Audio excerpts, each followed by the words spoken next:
Raha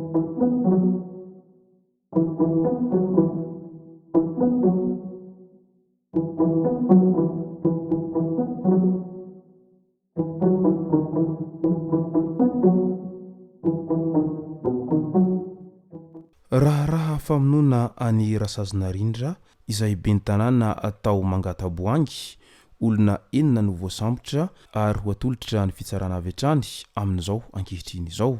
Ka ny pisopitsony mahakasika an'izay no fakafakaina amintsika ato anatin'ity video ity, ka manasa antsika rehetra anaraka an'ity video ity hatramin'ny farany. Aza dino ny milaiky ny video antsika ary tsara voatrany ny miabone amin'ny chaîne antsika mba ahafahanareo manaraka tsy tapaka ny video izay lefa neto isan'andro. Tsy ampiandrela moa isika fa avy hatrany tonga dia vavany ndao ary.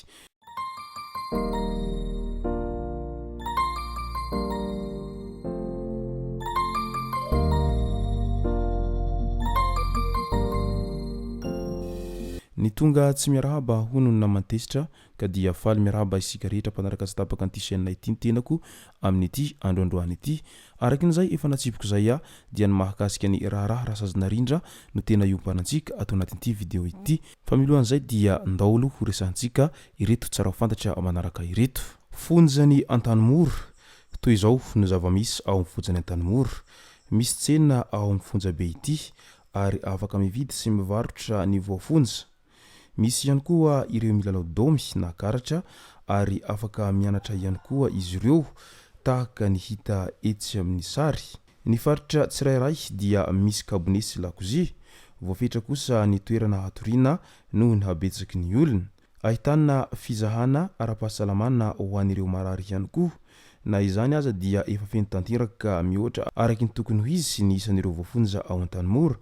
Fantatra kosa fa tafiditra anatin'ny politikan'ny fanjakana ny hanenana an'izany tany voafonja izany mba ho fanajana ny zo mahaolona. Tao anatin'izay fonjany Antanimoro izay hatrano nakato ny ministry ny fitsarana ny fonja Maputo. Nisy ny fitsidiana tampoka nataony Andriamatoa Rakotomandimby Alexis Benjamin izay ministry ny fitsarana teny amin'ny fonjany Antanimoro tamin'iny andro ny omaly maraina iny. Notsidihana ihany koa ny tao Maputo izay fonja manokana azon'ireo voafonja manan-katao na mpanambola nofaina. Teo aloha dia namonjana an'ireo no heverina fa gadra politika ity Maputo ity, saingy nivadika ho lasa azo fainy izay voafonja manambola izany taty aoriana. Io toerana io dia mifanila amin'ireo misy ny sarababeny voafonja. Izany hoe io Maputo io dia ahitana efitra misy kodoro tsara, misy vata fampangatsiahana na frigo, televizion na herinaratra, afaka manao komandy sakafo tsara sy ny sisa. Izany hoe tena miaina tsara ny voafonja izay notazominao. Amin'izao anefa dia nakatona ilay Maputo ka anisany antondian'ny ministry ny fitsarana tamin'iny andro ny omaly iny nijery ny fizotrany fanakatonana izany. Rehefa tonga teny moa izy sy ireo delegation na manaraka azy dia tena hita tokoa fa efa tsy nisy voafonja intsony tao Maputo, saingy mbola ireto hita amin'ny sary vitsivitsy ireto ny entana tavelana ampiasain'ireo voafonja. Milaza ny ministra fa fanatsaharana ny fisiny tombo sy alina misy eo amin'ny samy voafonja no anton'izao fanapahan-kevitra izao, ary koa fiarovana ireo mpandraharaha ny fonja amin'ny mety ho fanendrikendrehana ny fanaovana kolikoly. Ny resaka mandeha mantsy dia hoe mandoa vola be izay voafonja ao Maputo, koa ho fiarovana an'ireo mpandraharaha ny fonja no antony fanapahan-kevitra hanakatonana an'ity Maputo ity ho hiatrany ny ministry ny fitsarana. Mbola hodinihina nefa ho izy no mety azo hampiasana an'ity Maputo ity sy ireo toerana hafa fametrahana voafonja izay heverina fa mahazo tombondahy ny manoloana ny hafa. Ho an'ny Maputo manokana dia isan'ny sosokevitra noraisin'ny ministra ny hoe ireo voafonja zokiolona 70 taona noho ny miakatra no apetraka ao. Marina moa fa misy ihany koa ny atao hoe Maputo ho an'ny vehivavy ao Antanimoro ao, izay centre de traitement Covid na ny CTC tamin'ny fotoan'androny, izay misy voafonja mahazo tombondahany ihany koa. Midika izany fa tena misy miadana sy miaina tsara ireo voafonja ao amin'ny fonja ao Antanimoro ao, noho izay fisiny Maputo izay natokana ho fonja ho an'ireo mpanambola sy ireo gadra politika izay migadra ao Antanimoro ao, ary izao moa izany nakatiny ministry ny fitsarana izany ny fisiny izay mampitohy izay asa raha mba ahoana angambany no mety ho tohiny ity fanakatonana any mampitohy ity indrindra fa ny fiantraikany amin'ireo izay mpanambola izay migadra sy miaina milamina ao amin'ny fonjany an-tanimora ao nandritra izay fisiny mampitohy izay. Andao amin'izay ho resantsika ny mahakasika ny raharaha izay famonona any ben'ny tanàna ny Mangataboangy tsy iza moa izay fa Rasazina Rindra izay maty notifiriny Jolay tamin'iny herinandro lasa iny. Famonona any ben'ny tanàna ny Mangataboangy fantatra amin'izao ankehitriny izao fa olona 9 no voasambotra ary natolotra ny fitsarana avy hatrany.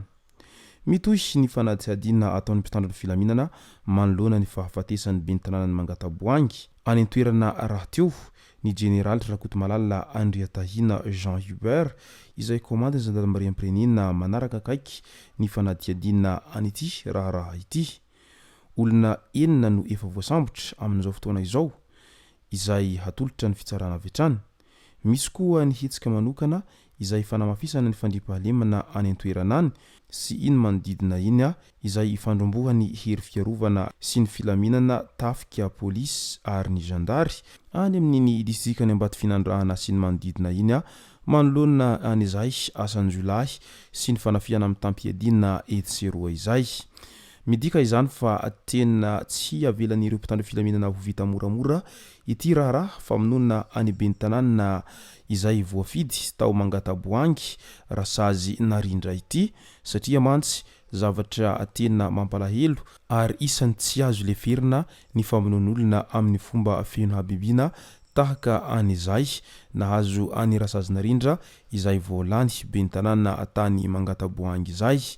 Engany mba ho tratra ireo izay tena lohandohan'ny mpisorona tao ambadika an'izay fikotrihana ny famonona an'ity rasazy no sady ben'ny tanàna ao voafidim-bahoaka tany Mangataboangy tamin'ny fifidianana farany teo ity satria mantsy matoa misy ireo izay mamono mivantana dia tsy maintsy misy izany ireo izay mpaniraka sy mpanakarama anireo mpamono an'ity ben'ny tanàna izay tany Mangataboangy ity ary isany miteraka resabe etsiroa ny amin'ny hoe resaka ambadika politika ve sa inona no tena marina tao ambadika an'ity famonona any ben'ny tanàna ny Mangataboangy ity. Marihina etona moa dia efa vita ny fandevenana an'ity ben'ny tanàna ny Mangataboangy ity izay efa naterina eny amin'ny fahasan'razana ka dia mirary ny fiononana feno hatrany ho an'ny fianakaviany manamanjo ary aingany handrem-piadanana ny maty ary ireo izay tsy matahotody kosa dia aingany mba ho tratra soamantsara fa ny ratsy atao dia tsy maintsy mivaly ratsy hatrany. Izay zay ny masaka azona roso tao anatin'ity video ity tomboko lasy tomboko vavy misaotra tsika rehetra nanaraka an'ity video ity hatramin'ny farany. Azadiny ny milaiky ny video antsika ary tsarovatra trany ny miabone amin'ny chaîne antsika mba ahafahanareo manaraka tsy tahapaka ny video zay lefa nahita isan'andro. Tomboko lasy tomboko vavy mankasitraka dia mirary soa.